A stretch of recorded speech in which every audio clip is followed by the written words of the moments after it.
The Differentiation of Family Structures and the Inverse Model of History by Emmanuel Todd.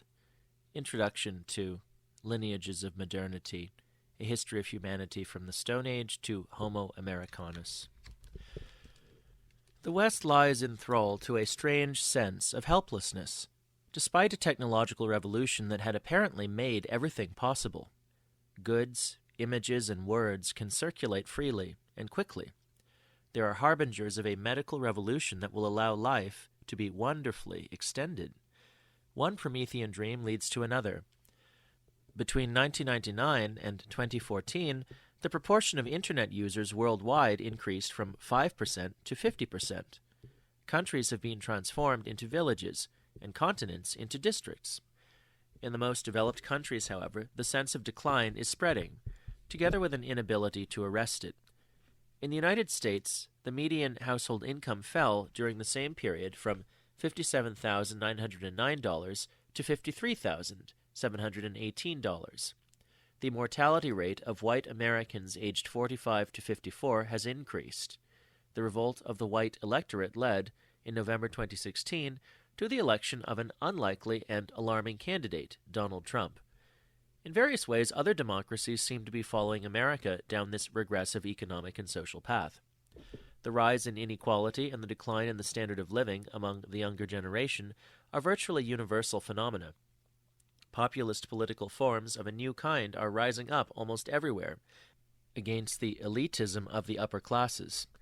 However, we can sense a certain variety in these imitations. While Japan seems to be turning in on itself, Europe, with Germany now at the helm, is turning into an immense hierarchical system, even more fanatical than the United States in its devotion to economic globalization. There is no economic mystery. The economic explanation for these phenomena is easy to find. Critical analysis has largely managed to account for them since the early 1990s. Free trade and the free movement of capital, while permitting a rise in the rate of profit, have also led to a depression in ordinary incomes, a rise in inequalities, a deficit in global demand worldwide, and, at the end of a mad dash, the return of economic crises. Far from being emancipated by technology, the most advanced of the world's inhabitants are once more falling under the yoke. Job insecurity, declining living standards, sometimes even life expectancy. Our modernity closely resembles a march towards servitude.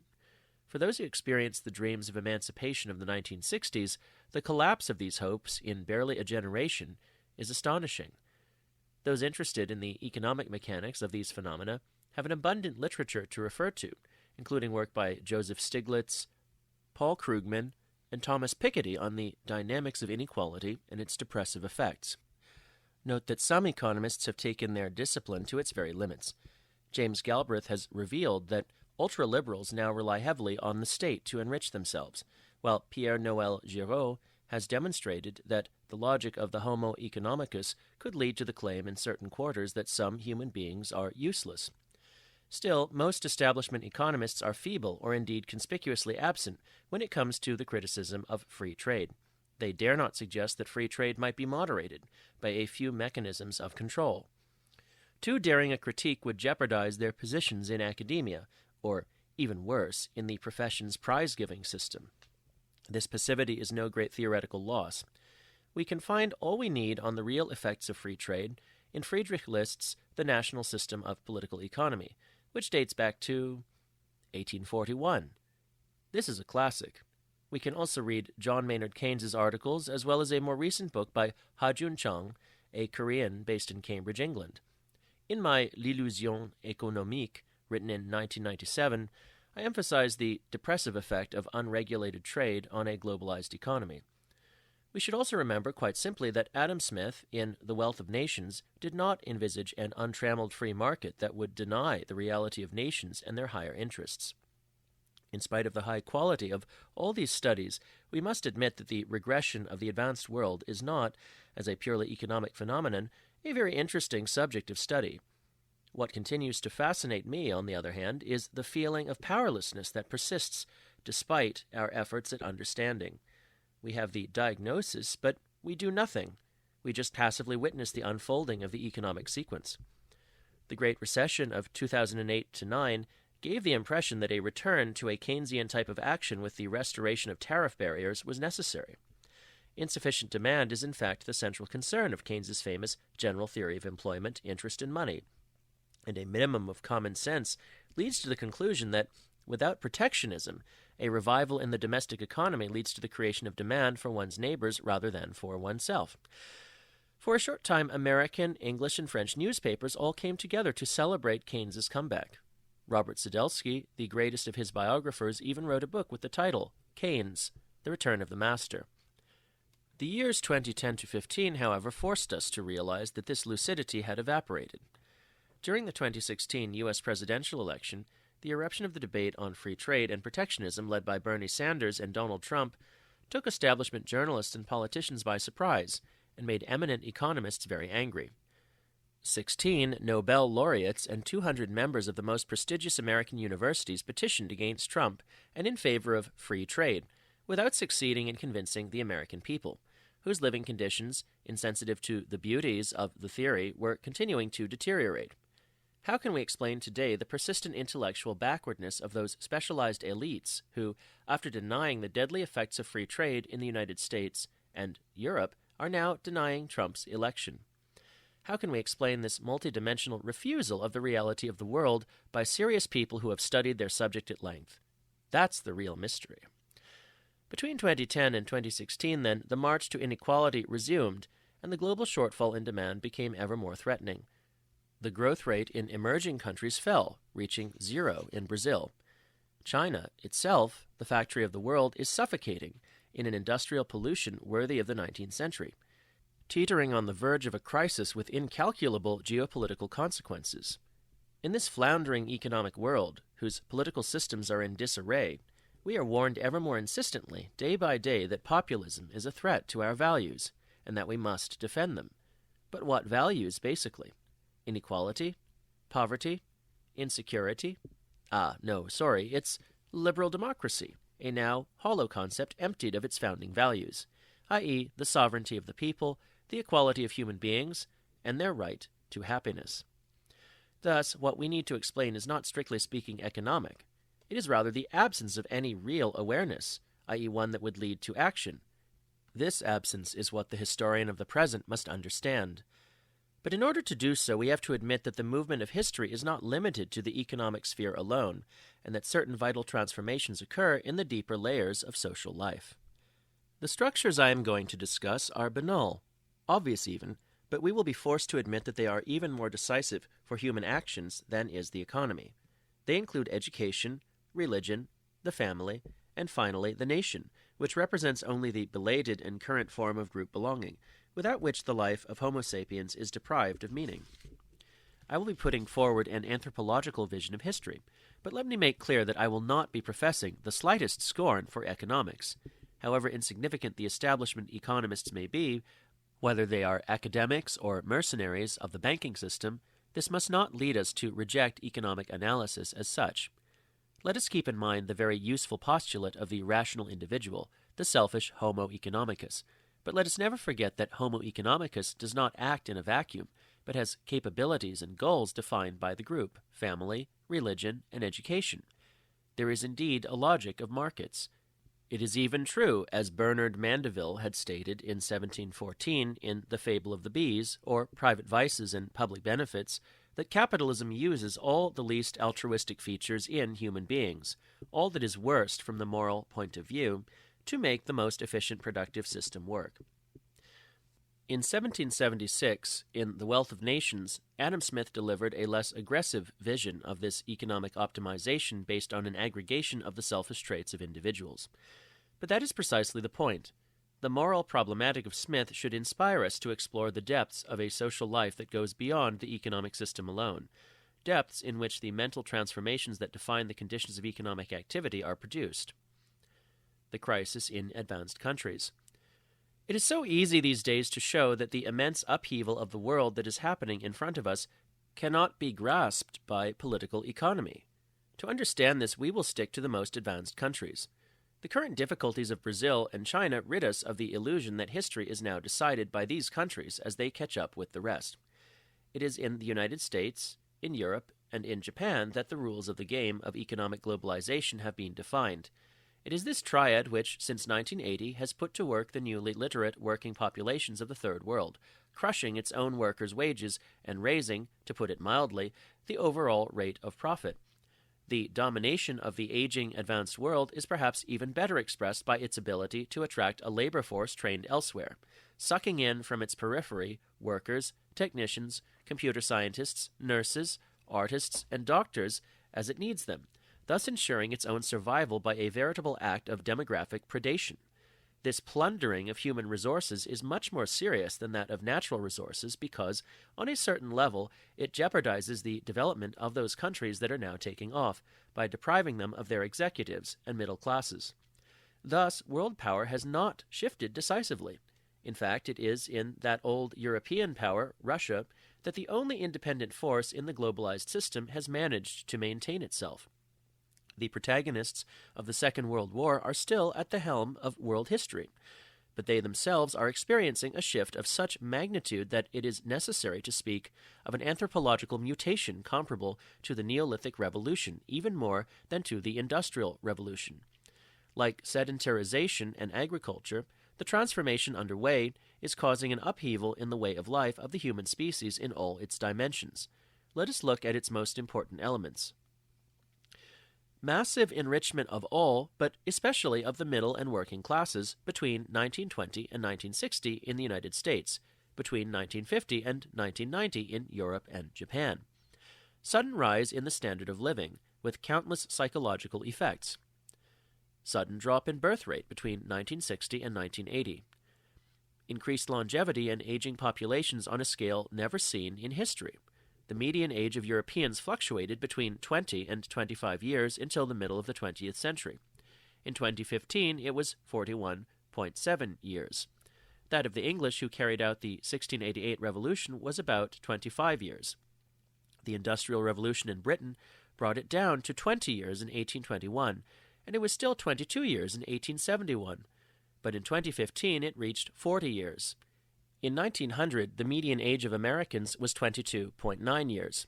In 1950, it was 30.2 years. The increase in post-war birth rates temporarily brought it back to 28.1 years, around 1970. It rose to 38.3 years in 2015, an increase of 10 years in just 45 years. Dramatic increase in educational level. The development of secondary and higher education systems from the interwar period in the United States after 1950 in Europe and Japan led to a new cultural stratification, tending to figures of 40% higher educated, 40% long-term educated, and 20% of a remainder ranging from those without diplomas to functional illiterates. Women overtaking men in educational terms, with again significant differences between advanced nations. This is the most impressive change in the eyes of a specialist in family structures. Terminal erasure of religion, probably including in the United States. Collapse of the model of marriage inherited from religious times. We could extend the list and give many more examples of fundamental transformations. If we take these transformations presented in Table 0.1 in no particular order into account, we gain a singularly enriched vision of the one-dimensional individual of the economists. We can maintain the hypothesis that human behavior is rational while wondering what happens to the existential objectives of human beings when they become, statistically, richer, older, more educated, more feminine, and less numerous. It is, of course, in observing the evolution of these real individuals that we will discover the historical conditions behind the feeling of powerlessness that is swept through the most advanced societies. To grasp it in all its complexity, we will have to investigate not just the economy, but 3 other fields of investigation, all deeply affected by this evolution: education, religion, and the family. Membership in the national group is a constant, a structural element whose action we will need to assess, abstaining from fantasies about its potential disappearance, and thus going against the grain of the ultimate dream of globalizing ideology. And let us immediately provide the right answer to the question asked at the beginning of this book. If we do not understand what is happening today in the world, it is because economics, as the dominant ideology, is a magician of false consciousness that hinders any complete description of the world. When historical anthropology selects the essential aspects and defines accurately their respective importance, economics deems that what is of primary importance is in fact secondary, or rather mistakes the effect for the cause and the cause for the effect.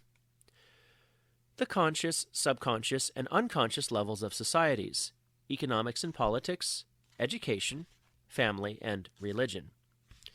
A simplified pastiche of Freud's model of the mind will allow us to proceed to a stratified representation of human societies and their movement. On the surface of history, we find what is conscious, the economy of economists, what the media tell us about on a daily basis, in which neoliberal orthodoxy assures us, in a bizarre reversal of Marxism, is decisive. Politics is also conscious, of course, noisily so, one might even say. Going deeper, we find a subconscious level of society, namely education, a layer that citizens and commentators can perceive as important when they think of their real lives, but which orthodoxy refuses to fully accept as decisive, denying its powerful action on the conscious layer. Parents know that the fate of their children, economic success, survival, or disaster, will depend on their academic performance.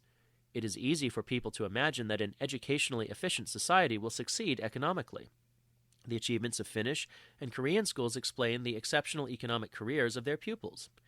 To the extent that the OECD, Organization for Economic Cooperation and Development, has made the comparison between the educational performances of different nations one of its statistical preoccupations, it can be said that the subconscious is no longer very far from the conscious, even if this intellectual bureaucracy finds it difficult to admit that educational performance is more dependent on religious and family traditions than on economic investment. This is because, if we go even deeper, we find the true unconscious of societies, family and religion, in their complex interaction. Family structures, authoritarian or liberal, egalitarian or inegalitarian, exogamous or endogamous depending on the country, determine, unbeknown to those who form them, political values and educational performances. I put forward this twofold hypothesis in the early 1980s in two books, La Troisième Planète and L'Enfance du Monde. I noted that the map of communism as it stood in the late 1970s matched the map of a specific peasant family system, found in Russia, China, Vietnam, Yugoslavia, and Albania. This was a form that combined a father with his married sons, and it was authoritarian as regards the relations between parents and children, egalitarian in the relations between brothers. Authority and equality indeed represent the hard core of communist ideology, and the coincidence between family and ideology was not difficult to explain. It resulted from a sequence at once historical and anthropological. Urbanization and literacy break down the communal peasant family. The latter, once it has disintegrated, releases into general social life its values of authority and equality. Individuals emancipated from paternal constraint seek a substitute for their family servitude in fidelity to a single party, in integration by the centralized economy, or in KGB control, in the Russian case. Starting from this very simple empirical observation, and from its explanation, I generalized the result obtained for communism to the competing ideologies of the era of educational and economic upswing. Then I linked each one of them, social democracy, Christian democracy, anarchism, ethnocentric nationalism, pure Anglo-American liberalism, and French egalitarian liberalism, to an underlying family structure. Educational dynamism, the modernizing subconscious, one of the main agents of the breakdown of the traditional anthropological system, seemed for its part to reach a maximum in regions dominated by authoritarian family systems that were favorable, or at least not too unfavorable, to women, in Germany, Sweden, Japan, Korea, and Finland. But everywhere a mechanism of diffusion led, whatever the family type, to the mass literacy achieved in Europe between the Protestant Reformation of the 16th century and the middle of the 20th century. To my great surprise, this identification of a family unconscious of ideological life, which I had arrived at in a purely empirical way, provoked violent resistance. Rejection, even, from specialists in the human sciences, particularly in societies that were freer in temperament and way of life. Reactions to the original publication of these two titles in French, as well as to their translations, convinced me that the relevance of the family was denied with particular vigor in individualistic societies, in France, and the Anglo-American world in particular. In Japan, a country of stem families where the traditional custom, whether samurai or peasant, in nature, had designated a single heir, usually by male primogeniture, the family hypothesis was not seen as shocking. The many lectures I've given in France have revealed that the southwest of that country is highly receptive to the family hypothesis. But this is because southwest France is our great stem family area, a little Japan of our own, with its particularly strong centers in Béarn and the Basque country. It is as simple to explain the acceptance as it is the rejection. In an authoritarian and inegalitarian family culture, the resulting general collective constraint is obvious and comes as no revelation. On the other hand, in the liberal world, the hypothesis that ideology is determined by family structure collides head-on with the dominant ideology of individuals who think of themselves as autonomous, deciding and acting as they wish, without constraint. The fundamental paradox of a theory that explains ideology by the family is that it suggests that adherence to the ideal of freedom is itself determined. This ideal flourishes in regions dominated by the nuclear family, an anthropological form that never contains more than a married couple and their children. The nuclear family is liberal in its intergenerational relations, irrespective of the appearance of any Lockean or Rousseauist political philosophy. When the peasants of the regions concerned learn to read and write, they become politically active and adhere as if naturally to the ideal of freedom, even though this is predetermined. Freedom, both political and economic, then finds expression in social life and in history, in a very real and concrete way. It produces great positive effects on intellectual and scientific life. But this freedom is nonetheless an illusion. Pushing the argument to its limits, it can be said that men and women within a nuclear family system do not have the freedom to work together to build a totalitarian society. This is lucky for them, but it poses a significant problem for the metaphysicians of human freedom. The concept of a family unconscious thus applies fully to the case of liberal societies.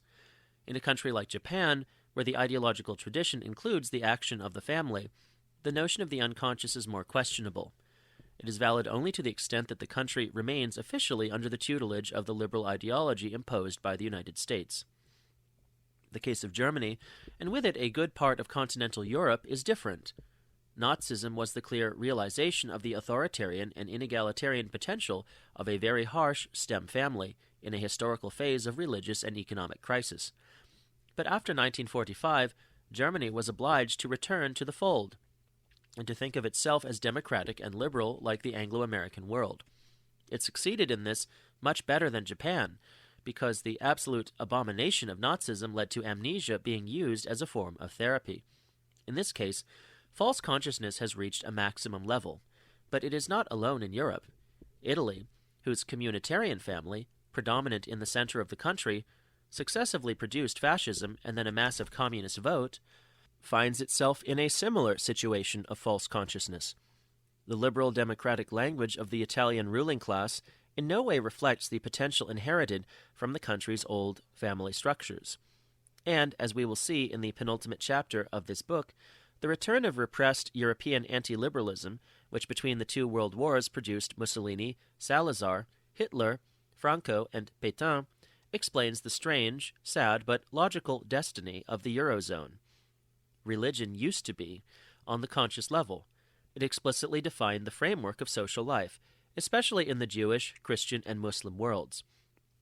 The ebbing of belief, i.e. secularization, has changed its status, causing it to plunge gradually into an almost absolute unconscious. It hardly exists anymore for citizens who think of themselves as secular, modern atheists and are worried about its persistence in populations of immigrant origin. Sociological analysis, however, reveals that it continues to exist among citizens of the most secularized countries, as a dim echo, like a void that we must take into account if we want to understand the anxiety of advanced societies. Curiously, this void is not the same everywhere. It is colored by significant and varied traces of social beliefs and ways of being that stem from the vanished religious systems. In two previous books, I discussed the specific social behavior of the French provinces, where Catholicism has been dying out since the last couple of decades of the 20th century. In order to grasp this phenomenon of partial survival after death, I defined the concept of zombie Catholicism. But other religions than Catholicism survive their apparent death. To understand the continuing educational and economic effectiveness of Scandinavia, or the specific xenophobia of northern and eastern Germany, the concept of zombie Lutheranism would be of crucial value. Inverse forms of the zombie phenomenon are observable. American Protestantism and Judaism are probably dead even though they think they are alive. The God of the United States has become a good pal, and American Jews have started to believe in paradise. It is usually difficult to completely separate family systems from religious systems. Religion generally has something to say about sexuality and marriage, the status of women, the authority of parents, and the equality or inequality of brothers. In this book, I will take the opportunity to study the interaction between the undifferentiated nuclear family and Judaism, between the egalitarian nuclear family and early Christianity, and between the STEM family and Protestantism. In all these cases, I will retain the idea that the family predominates and is capable of favoring the appearance of certain religious forms, but I will immediately grant that an autonomous retroactive action of the emerging religion is possible, with its undeniable ability to reinforce certain features of the family system that had given rise to it. Talking in terms of a co-evolution of family and religion is undoubtedly the right way of formulating the situation. The time of the conscious, the subconscious, and the unconscious. Imagining societies as superimposing conscious, subconscious, and unconscious layers leads to a new representation of history, one that is necessarily schematic but reveals a fundamental paradox and leads to a thoroughly Copernican intellectual revolution. The model of a society with a stable structure at any given moment is only a representation. Time passes inevitably. Each level of the structure evolves, but the pace of change is not the same for each level. We can say, as a first approach, that the more one sinks towards the unconscious depths of social life, the more slowly time passes, and the longer the forms last. At the conscious level of economic globalization, free trade, and the financialization of the world took little more than half a century to impose their presence, if we date the trend to open markets back to the American victory in 1945. The process started to get hysterical first around 1979 to 80, with Margaret Thatcher and Ronald Reagan, and then around 1989 to 90, with the fall of the Berlin Wall and the collapse of the Soviet Union. Globalization is also a political process with a maximum degree of consciousness, since the imperial power of the United States piloted the worldwide establishment of global markets for goods, capital, and labor. These conscious phenomena, which include treaties, wars, trade, and the establishment of tax havens, were spread over just a few decades, 6, 4, or 3 decades, depending on whether we are interested in the whole of the process, its rise, or its dramatic acceleration. At the subconscious level, time passes more slowly. The movement of societies towards universal literacy began in Germany in the 16th century with the Protestant Reformation, which demanded direct access for believers to Scripture and God. There was then a circular diffusion from this initial center, which first affected the countries that had converted to Protestantism: Scandinavia, the heart of the Netherlands, England, and Scotland, the American colonies, then France, and finally southern and eastern Europe. In the aftermath of the Second World War, the mass literacy of the continent could be viewed as complete. The process spread everywhere, from the American and Japanese centers and the great British and French colonial cities. By 2030, younger generations will be able to read and write everywhere, including in Africa. It will have taken 5 centuries to reach this result, i.e. simplifying somewhat, 10 times more than for economic globalization. At the unconscious level, the movement of family structures is even slower. I reconstructed it for Eurasia in L'origine des systèmes familiaux, the origin of family systems. The evolution of the family, however, is part of the time of history, not of some immemorial past. To understand its mechanisms of differentiation and diffusion, we must start from Sumer in Mesopotamia around 3000 BCE, and from northern China around 1500 BCE. These were periods when writing was invented twice over. This is conventionally taken to define the beginning of history in the strict sense. If we choose Sumer as ground zero and time zero for the differentiation between the family structures of Homo sapiens, we have 5,000 years of evolution up until now, a multiplication by 10 of the time scale of literacy, and by 100 of the time scale of economic and political globalization. Rounding out, let us say that the economic conscious works on a scale of 50 years, the educational subconscious on a scale of 500 years, and the family unconscious on a scale of 5,000 years. Religious time, unsurprisingly, takes as its basic unit the millennium, as does family time, but it is still twice as short on average. If we date the writing of the Bible to the 8th century BCE, we get 2.8 millennia for Judaism, 2 millennia for Christianity, and 1.4 millennia for Islam. The history of Buddhism begins in the 5th century BCE if we date it back to the awakening of Siddhartha Gautama, but 3 or 4 centuries later if we take as a starting point the first written texts, i.e. between 2.5 and 2.1 millennia of development. The difference in rhythm between family time and religious time is consistent with the hypothesis of a primacy of the family structure. Economy, education, religion, and the family. Research into these factors, broadened and organized by the notions of conscious, subconscious, and unconscious, can produce a realistic representation of the crisis of the Western world in the wider sense of the term, i.e. including Japan and South Korea. Thus, individualistic atomization at the economic level and the incapacity of collective action at the political level will spring from the development of higher education, the disappearance of religion, and the transformation of family structures. The divergence of the Anglo-American, German, Swedish, and Japanese paths can be reduced to the diversity of the original family structures, as can the Russian resistance to globalization.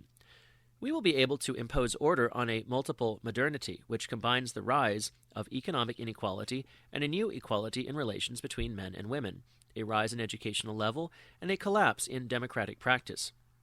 This enriched analysis will make it possible to place the dynamic West in its correct relations with the rest of the world that is now catching up with it.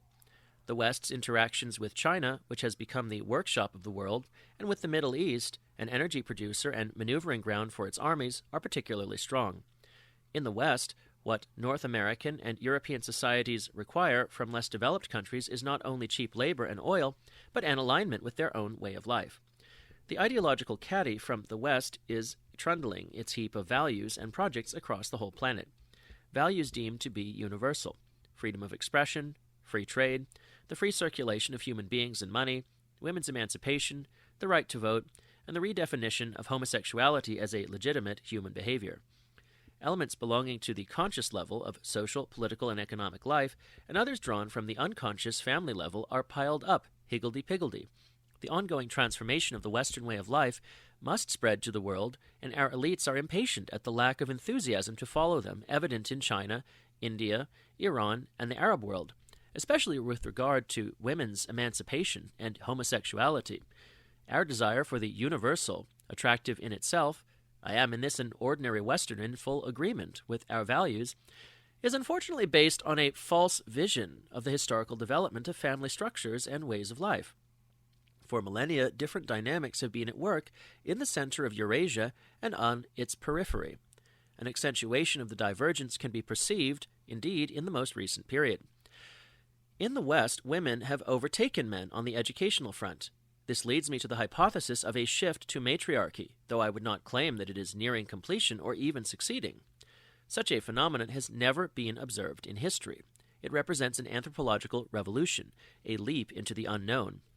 All the same, in the West, narrowly understood, the Anglo-American, Scandinavian, and French worlds, the matriarchal revolution stems uninterruptedly from a family structure that initially gave women a high status.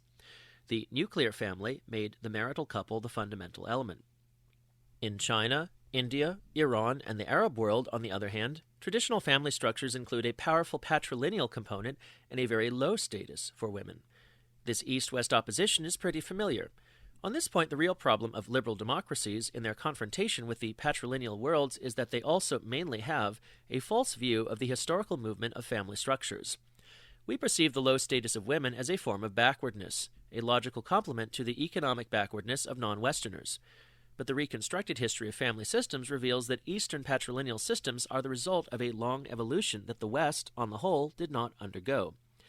In China, as in the Arab world, Iran, and India, the long-term historical dynamic has for millennia involved giving women a low status. What we need to admit at this point is that the Western matriarchal revolution does not find itself confronting backward family cultures in the East, but systems whose patriarchal dynamic has been opposed to theirs for millennia. The patrilineal transformation had begun to affect Germany and Japan, and this factor will enable us to understand the demographic difficulties of these economically very advanced countries. We will be surprised to discover, in spite of this, that Russia, the bridgehead of the communitarian family towards the West, seems to be achieving a partial but very profound and large-scale shift towards matriarchy, which could make it, in the third millennium, a highly original social model, not only in its authoritarian democracy, but also in its degree of women's emancipation. It is therefore not enough to see social life as a hierarchy of conscious, subconscious, and unconscious layers. It is also not enough to grasp that the pace of change slows down when we plunge into the deeper layers, from politics and the economy to education, then to religious, and finally, family life. We need to make the ultimate leap and to admit that the movement of the deep layers is not what we had believed. When it comes to the evolution of family structures, it is tempting to evoke a magnificently repressed planetary unconscious. In this introduction, I will present some of the theoretical consequences of our mistaken view of the dynamics of family systems, because identifying this error will show up the pointlessness of many of the efforts made by the human sciences over the last 2 centuries to understand our history. The densification and gradual differentiation of family systems. The standard model of the historical and social sciences places the emergence of the nuclear family and the individual at the heart of the upswing of the West. Millions of pages have been written on this theme by thousands of authors. The liberation of the individual, that atom of creativity, is said to have occurred in Europe from the Middle Ages onwards, at a date that changes depending on which variant of the liberal canon we refer to. I am here presenting an obviously simplistic model. I hope the reader will forgive me, but it would be ridiculous to stick to an outmoded description. Over a long first phase, the nuclear family emerges from the stifling mass of the great family of the past. The simple but stable association of a man and a woman, the Adams and Eves of modernity, permits the rise of an initial individualism. This conjugal couple produces children, quickly raised and liberated, who become, as adults, individuals, admittedly imperfect, but free actors in economic, social, and political life. In a short second phase, recent and still with us since it began in the 1960s, the pure individual is finally born, released from the nuclear family itself. In this second phase of individualism, the conjugal bond between man and woman is replaced by temporary conjunctions between individuals who no longer consider the durability of the relationship, ranging from a night to a lifetime, or the sex of their partners as essential factors. Divorce, new relationships, homosexuality, and sex changes all become structural elements in the family system. 40 years of research on family systems have made me realize, by accident, that the first phase of this standard model, from the complex family to the conjugal couple, was a factual absurdity. The original family was nuclear, and this anthropological form was therefore never, properly speaking, invented. It was that of Homo sapiens in the native state.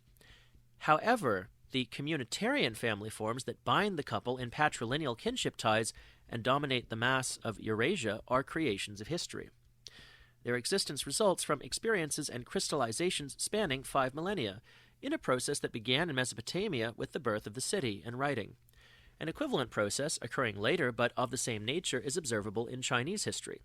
It had its equivalent in Africa, without it being possible to discern in this continent any link with writing or the city.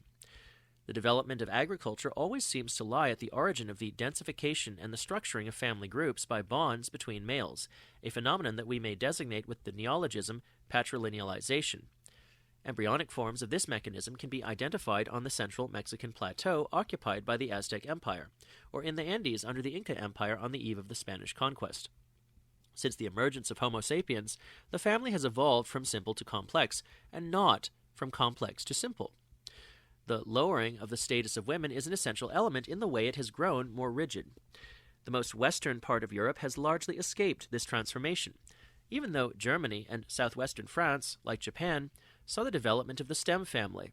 That first stage of patrilinealization, and central Italy even witnessed the emergence of the exogamous communitarian family, the second stage of the same process. In northern France and England, only the medieval nobility and sometimes the upper stratum of the peasantry were affected by the beginning of a stem family mutation. There have been exceptions to this mechanism of densification of the family and lowering of the status of women. An inverse process of simplification can be observed here and there at various moments in history.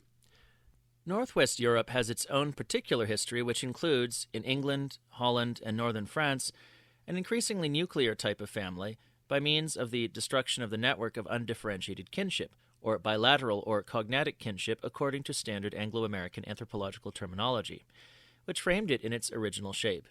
We can even identify regional episodes where there is a reversion of patrilinearity towards bilaterality, i.e. from complexity to simplicity, a mechanism of reversion that includes a rise in the status of women. I will study what for us are the most significant examples, including the one that occurred at the beginning of our era in Rome, Hellenistic Greece, and Judea. But I will also show in Chapter 2 that Africa, which I did not include in Volume 1 of L'origine des systèmes familiaux, conforms to the general model and has not escaped the dominant historical process, a patrilinealization and a complexification of the family over time. An inverse model of history. This inverse model, as opposed to the standard model, opens up the possibility of an equally inverted perception of several historical fields and a better understanding of what we are here or elsewhere, in Europe, America, China, Japan, Russia, the Middle East, or Africa. The question, who is more evolved or who is ahead, becomes very complicated, difficult to answer, and self-contradictory. The economically backward Middle East has the most complex and evolved forms of family, as the endogamous communitarian family, which combines the father with his married sons and then encourages marriage between the children of these brothers, is the result of 5,000 years of evolution.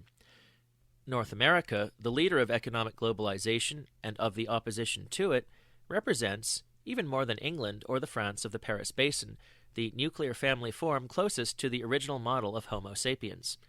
If we turn to East Asia, we must also admit that the Japan of the Meiji Revolution in 1868 had a family system that, although not nuclear, was less distant from the original type of Homo sapiens than the one predominant in China. The Japanese stem family in peasant milieus designated a single heir, and combined at most two married couples. It was therefore simpler than the Chinese communitarian family, which ideally combined a father with all his married sons and could have 3 or more couples living together. The technological and economic modernity of the West coincides with rather archaic family systems. As regards way of life, Homo occidentalis is a primitive figure, not too distant from the ancient common background of humanity, the hunter-gatherers who originally populated the planet. This archaism was regulated rather than abolished by the Christian conception of sexuality and marriage, as well as by feudal or state-based guidelines or inheritance. The inhabitants of the so-called emerging countries do, of course, lag behind technologically and economically. But as far as their family customs are concerned, Chinese, Indians, Arabs, and Africans are advanced populations. They have been shaped by 5,000 years' worth of developing complex communitarian and patrilineal family systems, including a lowering of the status of women. The West believes that its modernity is, well, modern. Women's emancipation, however real, is only the radicalization of a primitive state of humanity. Homo sapiens was hardly hostile to abortion. The same could be said of the struggle for the rights of homosexuals, since the residual primitive hunter-gatherer communities studied by anthropologists rarely appear homophobic. What the West demands of the economically emerging world at the heart of Eurasia is therefore not just a mere catching up. Technology, education, and the economy must make progress in those regions. Fortunately, we can observe a global convergence of many of the indicators that concern the conscious or subconscious levels of social life. The economy is advancing, education levels are rising in the former Third World, and the birth rate is declining. Even secularization is progressing, in spite of powerful fundamentalist spasms of resistance in the Hindu and Muslim worlds. In Iran, the mosques are already empty. But what is required in the field of the family is, at the heart of Eurasia, a historical retreat, the deconstruction of systems that had taken thousands of years to develop. The nuclearization of family structures in cultures where the merging of couples in the extended family and the lowering of the status of women had been regarded as progress, as a newly sophisticated way of life, can only produce resistances, reactions, and rejections that are incomprehensible if we stick to the standard model of human evolution. In India, China, Vietnam, Kosovo, Georgia, and Armenia, the proportion of female babies is declining because modern prenatal sex screening techniques are used to perform selective abortions on fetuses of the female sex. Anchored in a false vision of history, our perception of the present is a mere absurdity, producing misunderstanding, intolerance, violence. As for the future, how can we reasonably foretell future developments in the globalized world if we project into the future trends that do not exist in the present, or are rather the direct opposite of the real trends? Over the last 5,000 years, the movement of human societies has been, not everywhere, but most often, directed towards the submission of the individual and the lowering of women's status. True, we are currently living through an attempt to reverse the process, but it starts from a limited area, the periphery of Eurasia, which, far from the center of gravity of human history for the last 5,000 years, mainly escaped the patrilinealization and densification of its family fabric. Providing an accurate description of history rather than explaining it. The West is not only suffering from rising inequality and economic paralysis, it is engaged in an anthropological transformation that combines, to mention only the essentials, higher mass education, accelerated aging, an elevation in the status of women, and perhaps even matriarchy.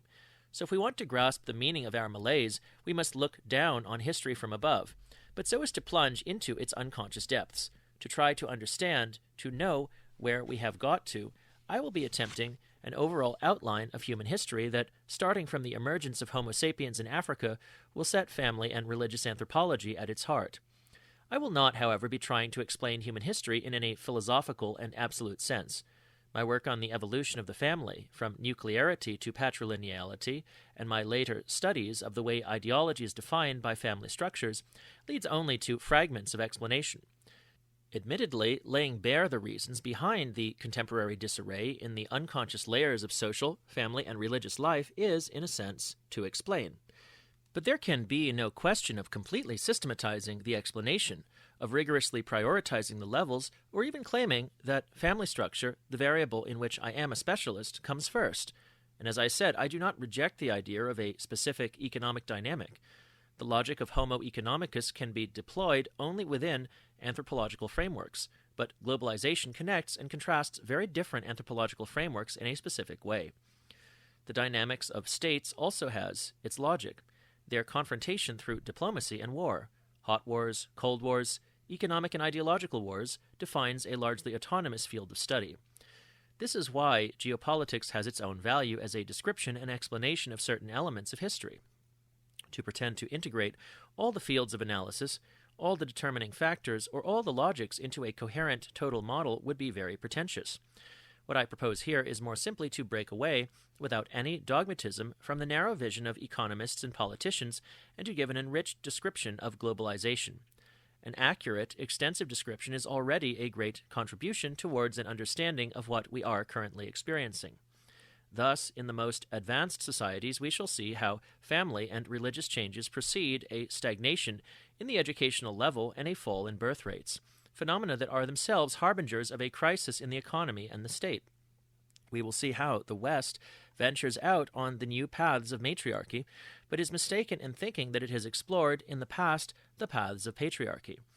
Its attempt to move beyond the nuclear family of the founding days by granting a higher status to women than to men would indeed be its first radical invention, comparable but opposite in meaning to the invention of patriarchy that started in Mesopotamia at the beginning of the 3rd millennium, or in China in the middle of the 2nd millennium BCE. The principle of divergence. This enriched empiricism will allow us to grasp the persistent diversity of the world, quite the opposite of an economism that fosters a uniform vision of societies. It is axiomatic that Homo economicus is the same everywhere. It would be an understatement to say that, for neoliberal theory, Homo economicus belongs to similar societies, since the ideal type of such a human being exists only outside society. In Margaret Thatcher's words, there is no such thing as society. The universalism of the rate of profit forces us to forget the anthropological diversity of the world. In the aftermath of the collapse of Soviet communism, the major political and economic decisions of the 1990s were taken on the basis of a generalized hypothesis of convergence. Free trade was bound to unify the planet. The single currency was bound to homogenize Europe. What we observed next, in the reality of history, was of course the opposite, a divergence of economic performance and standards of living. Why? Because, while the human being is universal, in an ultimate anthropological sense, there is one species, Homo sapiens, whose primordial characteristics I will describe below. Societies are diverse in their values and modes of organization.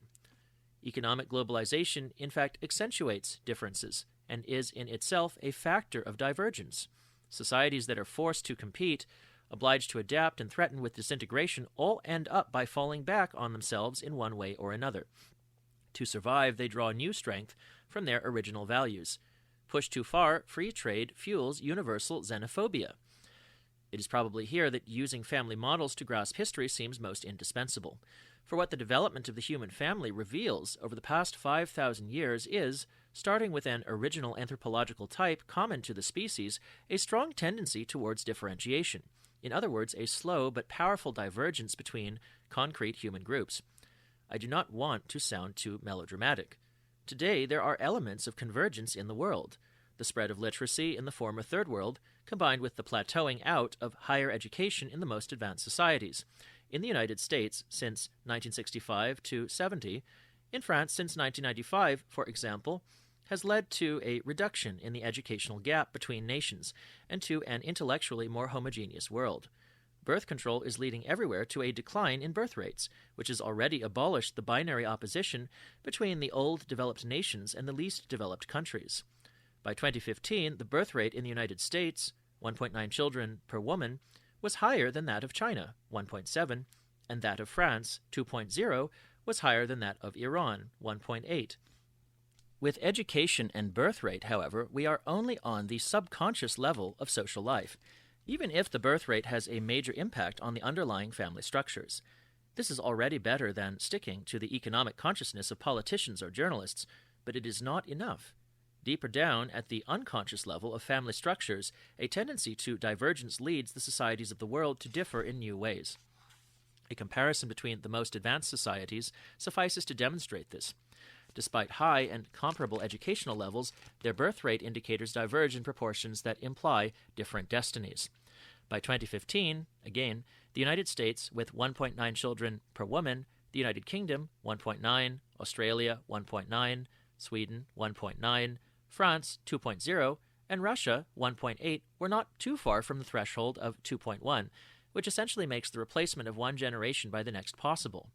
On the other hand, Germany 1.4, Japan 1.4, and South Korea 1.2 had reached rock-bottom values that prohibit the natural renewal of the population and require either the use of mass immigration or the acceptance of demographic decline. We will see how these differences are easily explained by the subterranean persistence of distinct family values, those that concern the status of women in particular. In Le Mystère Français, published in 2013, Hervé Lebras and I were obliged to note the perpetuation across the 550,000 square kilometers of France of different systems of customs and manners in most recent times. Despite the acceleration of internal migration, despite the disappearance of complex households in some provinces and the collapse of Catholicism in the areas where it had survived, regional heterogeneity persists. Homogenization via television, the TGV express train, and the Internet has not prevented the persistence of diverse cultures, stimulated rather than erased by economic globalization. The way these cultures adapt to stress is differential because regional societies continue to integrate individuals more or less effectively, and are therefore more or less able to withstand the shock of economic competition. And all this has happened within a single nation, unified by its administration and by its language.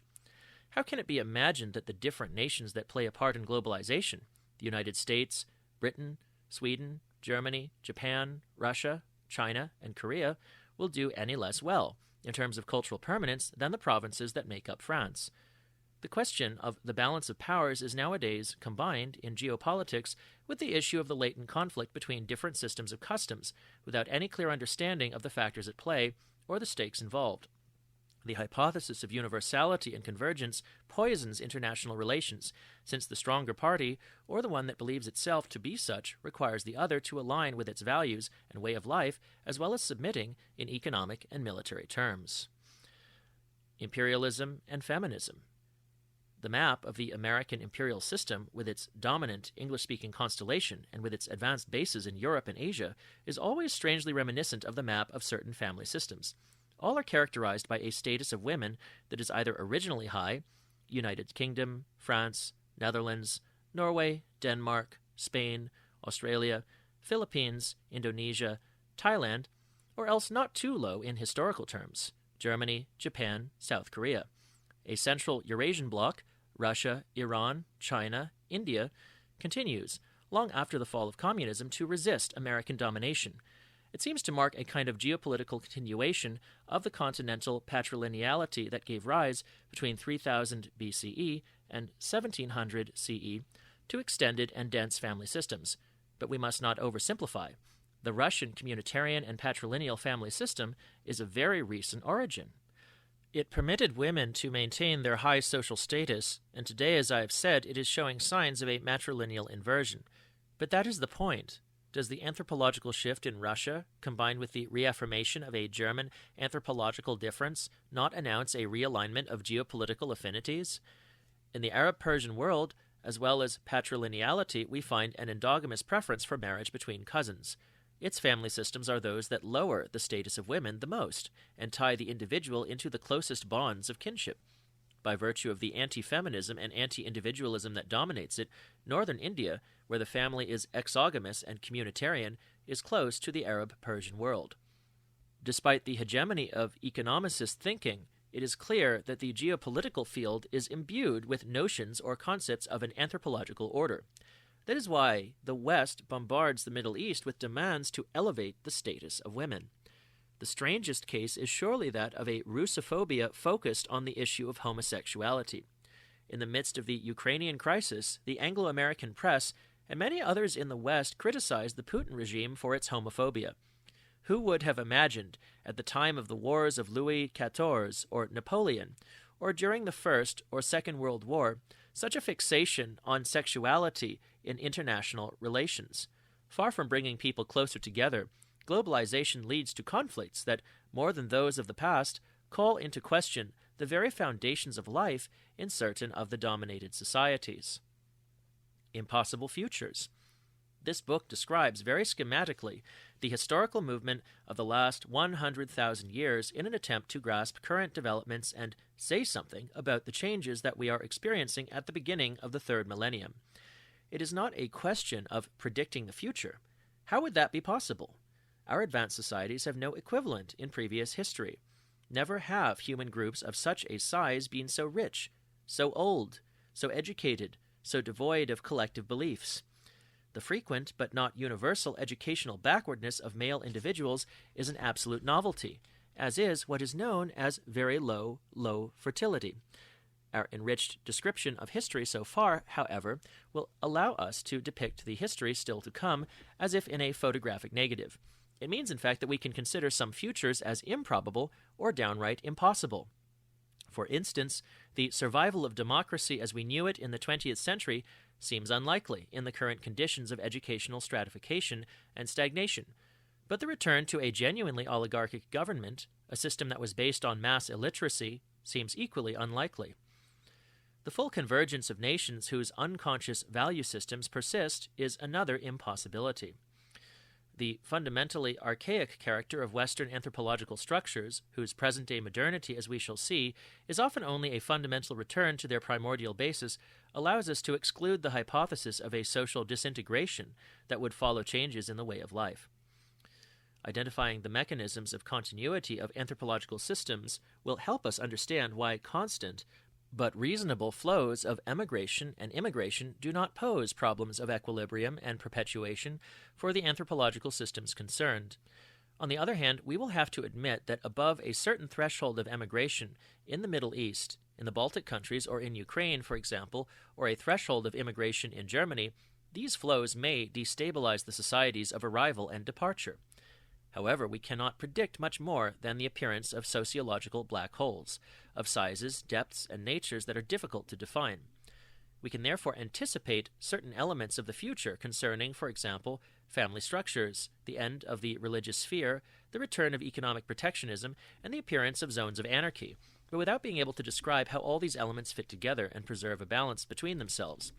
We will also be able to minimize the risk of error, both in our photographic negative and in our projection of trends, by focusing the analysis on the most advanced society. I said earlier that the developed world, the triad formed by the United States, Western Europe, and Japan, to which must be added Russia, was still the master of the global game and continues to define the future. But inside the triad, the United States, despite its difficulties, continues, for better and for worse, to play its role as leader.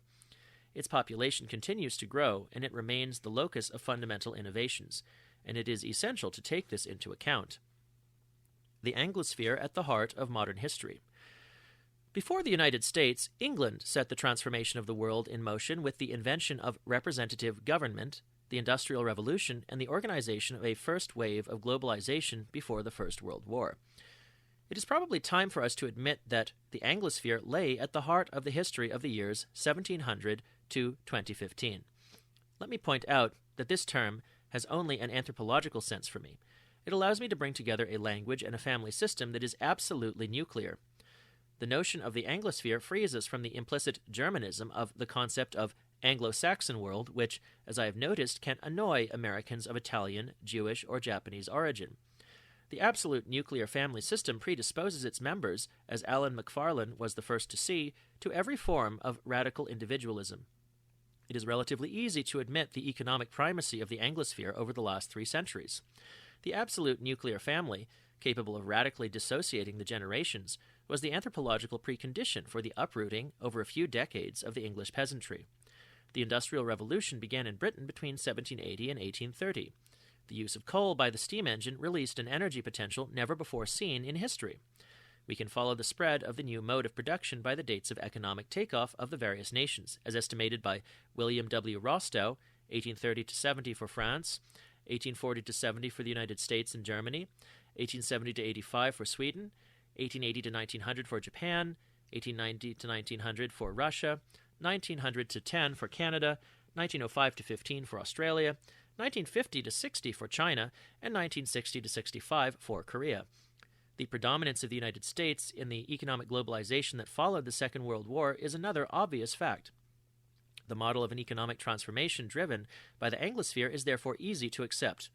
More difficult for us to accept is the model proposed by Daron Acemoglu and James Robinson of a modern political history that began not with the French Revolution of 1789, but with the Glorious Revolution of 1688. And yet it was the latter that established the liberal institutional bases for the economic takeoff. Like Voltaire in his English letters, also known as the Philosophical Letters, the revolutionaries of 1789 looked to Albion. England was the model to emulate, the nation to catch up with, in the political rather than the economic field at a time when the Industrial Revolution was not yet a given. The central character in the English letters was Newton, 1643 to 1727, and perhaps it is simplest to admit that England was also the heart of the scientific revolution of the 17th century. It is in the familial and religious unconscious of this Anglosphere, defined not so much by language as by a nuclear but non-egalitarian family structure, as well as by an adherence to a Protestantism of Calvinist variety, that we will find the origin of the decisive changes, positive and negative, that affected the planet. England and America will together form the central element of this outline of human history. An in-depth analysis of their histories will allow us to confront, in the most direct way possible, the paradox of a modernity, technological, political, and economic, that arose from an archaic anthropological background. The case of America will appear even more significant than that of its mother nation.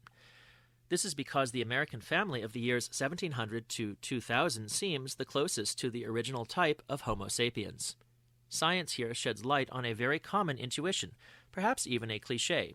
We will understand why America constantly strikes us as simultaneously modern and primitive, capable of defining our future while appearing to us so unsophisticated in its way of life, so natural in its way of being. At the current stage of history, in a context where technological breakthroughs coexist with educational stagnation and a decline in living standards, one logical mistake must, however, be avoided. We should not confuse the idea that America is in the lead with the idea that it defines progress. This was unambiguously true until around 1965. But at that date, the United States, before the rest of the world, fell into an educational stagnation, and if it is in the lead these days, it is often because it is ahead of the rest in its journey towards deeper stagnation. This is how the demographic performances shown in Table 0.1 should be interpreted. We see from this table that life expectancy in the United States is far from being the highest. But in this respect, the best results obtained by East Asia and Europe do not indicate that these two regions have overtaken the United States in an absolute historical sense. They simply benefit from the most advanced medical techniques, while they have not yet reached the stage of complete educational stagnation.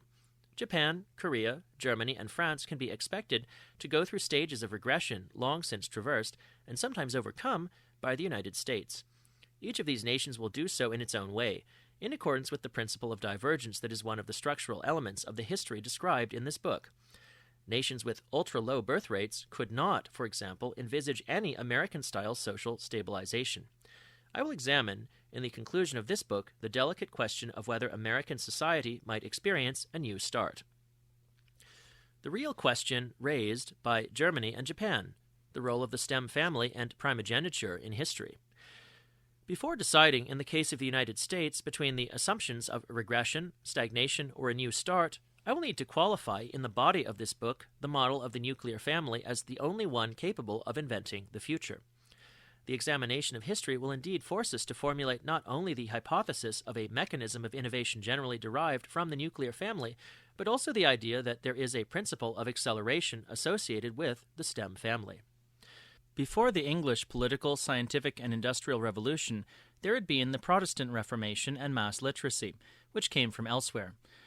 Religious crisis and educational upswing originated in Germany. Let us say in 1517 if we select Luther's 95 Theses as the 0 point of these upheavals.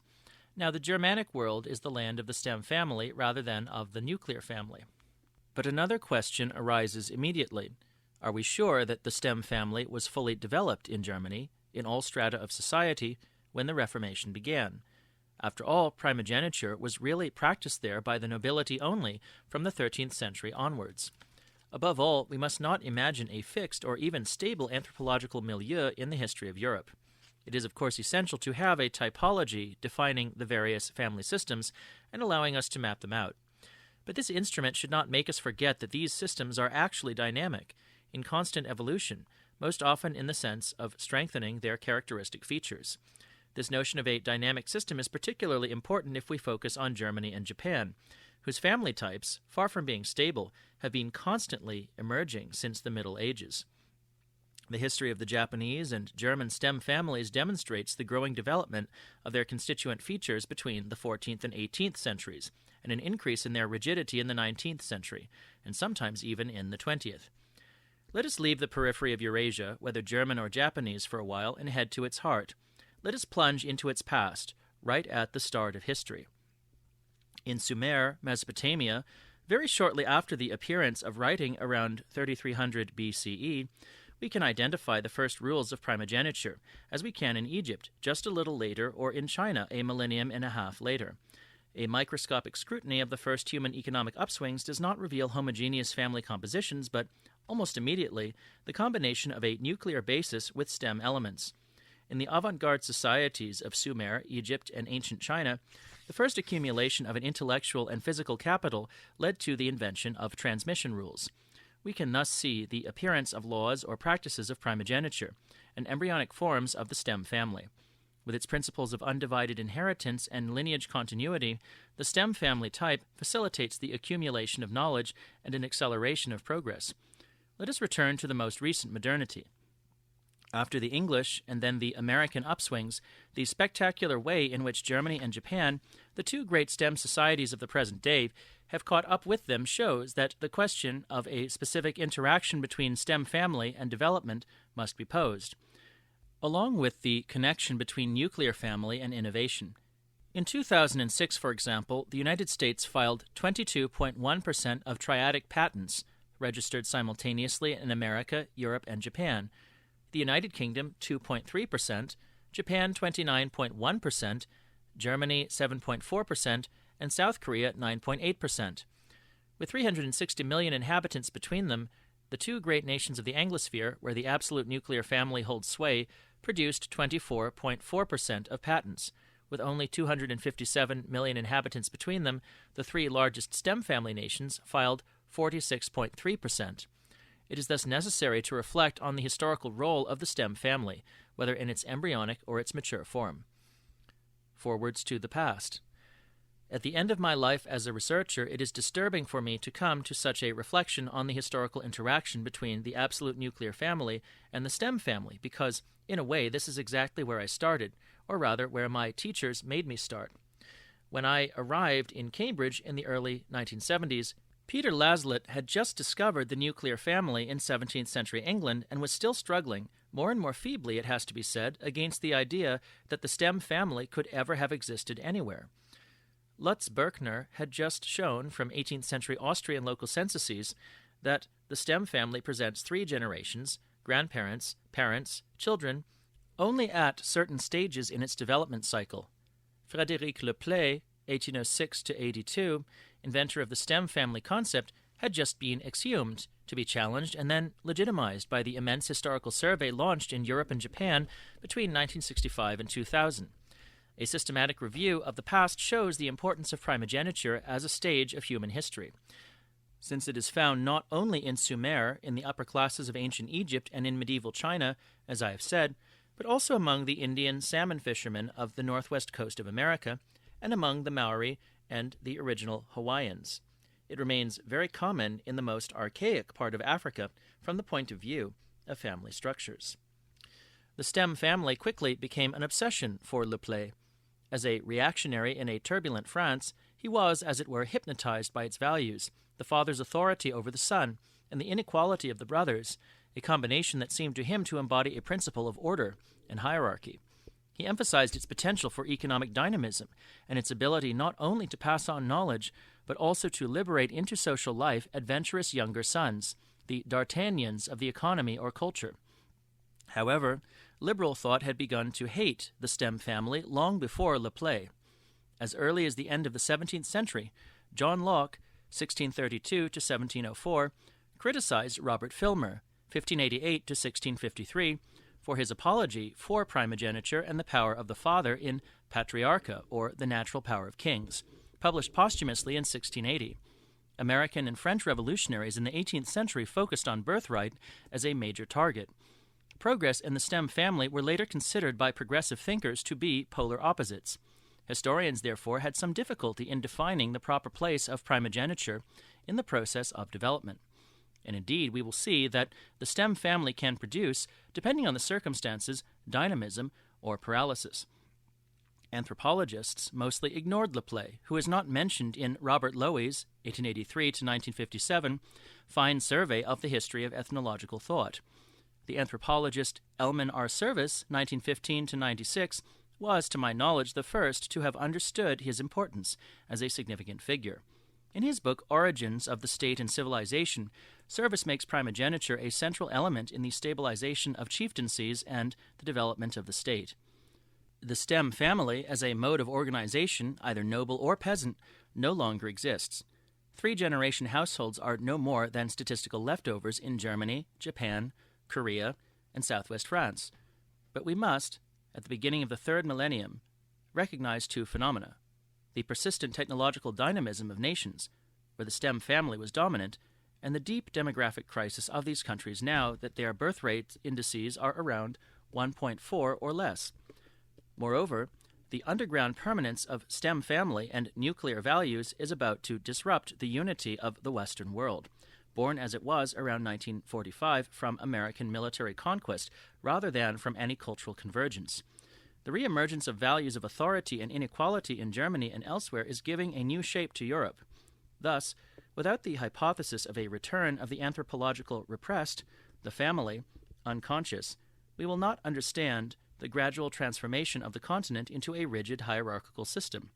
The liberal and democratic revival that is rousing the Anglosphere, expressed by the Brexit vote as well as by the election of Donald Trump, seems to me difficult to explain without recourse to the hypothesis of a permanence of the liberal and non-egalitarian, but never inegalitarian, values of the absolute Anglo-American nuclear family. The crisis of the Western world is therefore twofold. It does not take the same form in the Anglosphere as it does in countries characterized by a traditional stem family. It would be absurd to detect an ultra-individualistic thrust in Germany, Japan, or Korea, a feminism tending to matriarchy, or a deficiency of collective action. The crisis of the stem family nations is specific. It assumes varied forms since, as we shall see, Japan and Germany now diverge for reasons that lie largely outside the anthropology of family structures. Opening this book with the concept of a crisis in the Western world, we will close it by issuing that world's death certificate. By way of compensation, we will have to admit that Russia is undoubtedly much more Western than the conflicts of the moment suggest. The methodology of my work is not new. This outline of human history focuses on a few key areas: family, religion, education, ideology, which, observed as closely as possible, make it possible to assess the nature and extent of what we are experiencing. The variables I work on, the structure and development of the domestic group, the status of women, infant mortality, current birth rates, final number of offspring, literacy rates, the proportion of the population with a higher education, theological conceptions, religious practices, political voting patterns, and sexual norms, were those I was inspired to study by my years of training in Paris and Cambridge. They were those of the French school of the Annales and the Cambridge school of historical anthropology, two schools that were not very different at the time. That is where I studied and then took my doctorate. I remained a loyal student, faithful to the lessons of my teachers, Emmanuel Ladurie, Peter Laslett, Alan McFarlane, Pierre Chaunu, Tony Wrigley, Pierre Goubert, Jacques Dupaquier, Michel Vauvel, Lawrence Stone, François Furet, Jacques Ozouf, and Akira Hayami. I may add here that my gratitude to Anil Seal, my tutor at Trinity, without whom I would never have survived intellectually, remains absolutely intact. My only originality probably lies in applying a methodology designed to understand the 17th and 18th centuries to an analysis of the world of today. A simplified family typology. In this book, which strives to understand the crisis of the most developed parts of the world, and especially that of its greatest powers, we will content ourselves with a simple typology of family systems. The pure nuclear family, unstable according to Leplay, essentially consists of a couple and their children. The latter must move away as teenagers and then establish, through marriage, autonomous domestic units. This type is found in all the Anglo-American countries, where it also includes the absolute freedom to test, since parents can share out their property as they see fit between their children. That is why, in the case of England, the United States, Australia, New Zealand, and English-speaking Canada, we can talk of an absolute nuclear family. The France of the Paris Basin adds to this nuclearity of the household an egalitarian inheritance rule, which leads to the concept of the egalitarian nuclear family, also applicable to southern Italy, central and southern Spain, and central Portugal. These two variants of the nuclear family consider paternal and maternal relations as equivalent, but of secondary importance. The nuclear family with temporary co-residence also has the ultimate goal of independence for its married children, but it provides them with a phase of co-residence with the previous generation for a few years, according to three possible modes: either with the parents of one or the other spouse, it does not matter which, by locality, which I will sometimes call an undifferentiated nuclear family, or with the parents of the groom, patrilocality, or with those of the bride, matrilocality. The bilocal variant is observed in the Philippines and in Belgium. The patrilocal variant is typical of the nomads of the Eurasian steppe, Turkish and Mongolian groups, the Nahua-speaking populations of the central Mexican plateau, the populations speaking Quechua and Aymara in Peru, Ecuador, and Bolivia, and southern India. The matrilocal variant dominates Southeast Asia, including Burma, Thailand, Cambodia, Malaysia, Sumatra, and Java. The stem family names a single heir, usually the eldest of the boys, who takes most of the family property. The young couple cohabits, according to more or less strictly defined formulae, with the parents of the husband, patrilocality, allowing the appearance of households that, when he has children, contain 3 generations. This type of stem family corresponds to a level 1 patrilineality. A boy is privileged, but a girl can succeed in the absence of sons, and, above all, sons who are non-heirs are in fact treated like girls. The principle of dominant masculinity cannot be systematized. This classification includes Japan, Germany, Korea, the southwest of France, and, with a strong feminist twist and little cohabitation, Sweden. Today, the cohabitation of generations and the inequality of inheritance have largely disappeared in cities on the formal level. But we will see that the values of authority and inequality have survived very well.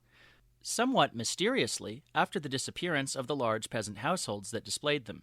However, we can observe, among a few minor groups, bilocal stem family types, which in principle name the absolute elder, whether boy or girl, as the heir, as in the Basque country, among the Ibans of Borneo, or in certain villages in Tohoku in northeast Japan, and matrilocal stem family types where the eldest daughter is chosen, the Garos in the Assam Hills, the Aegean Islands, northeast Portugal.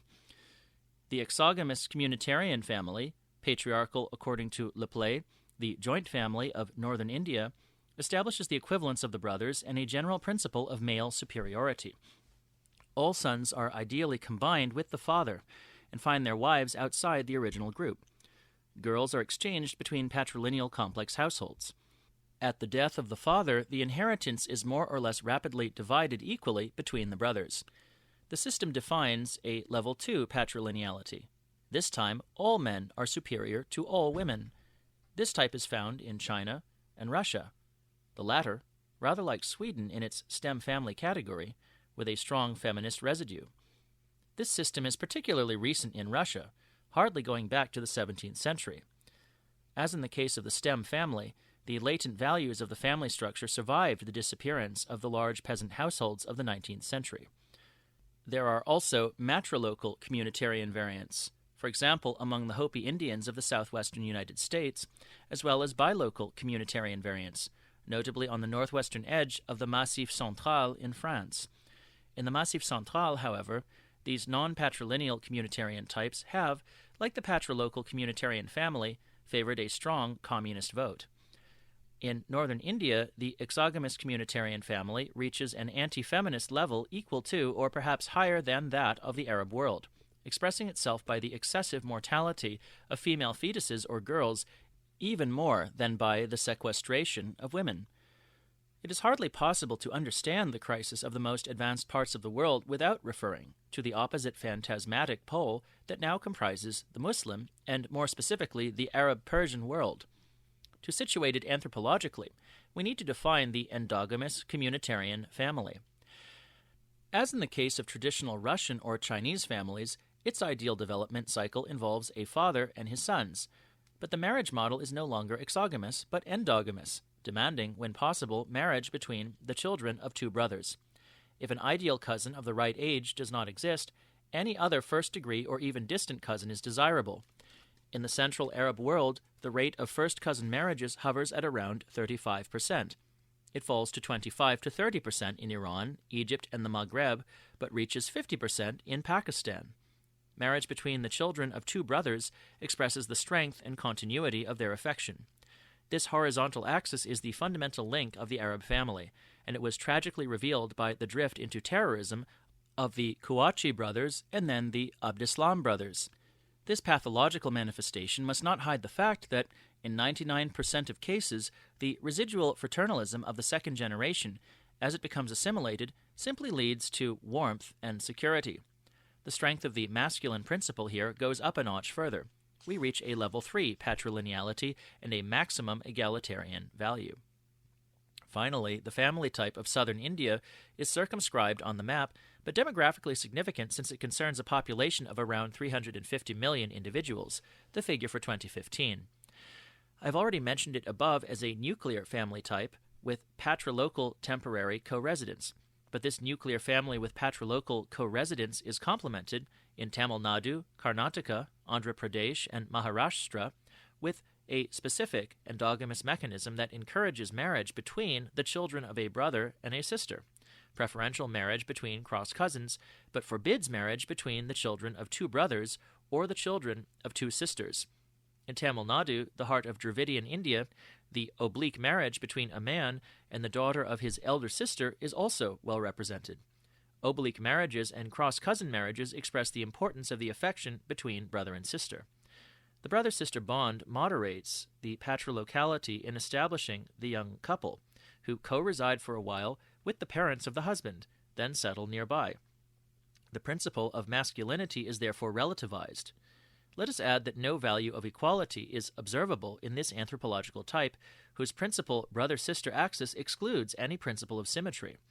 Southern India, despite its rather exotic kinship from the point of view of the European exogamous and bilateral system, and thanks to the absence of the principle of equality and the relatively high status of women, encompasses several elements that are very compatible with the Anglo-American world. It would therefore not be absurd to give Southern India the status of associate member or junior partner in the Anglosphere. But I will give it a level 1 patrilineality, comparable to that of the German or Japanese stem family. The last point to keep in mind when following the description of the history set out here is this. The inverse model of the history of the family reveals a fundamental historical sequence leading from the undifferentiated nuclear family, level 0 patrilineality, to the stem family, level 1 patrilineality, then from the stem family to the exogamous communitarian family, level 2 patrilineality, and finally to the endogamous communitarian family, level 3 patrilineality.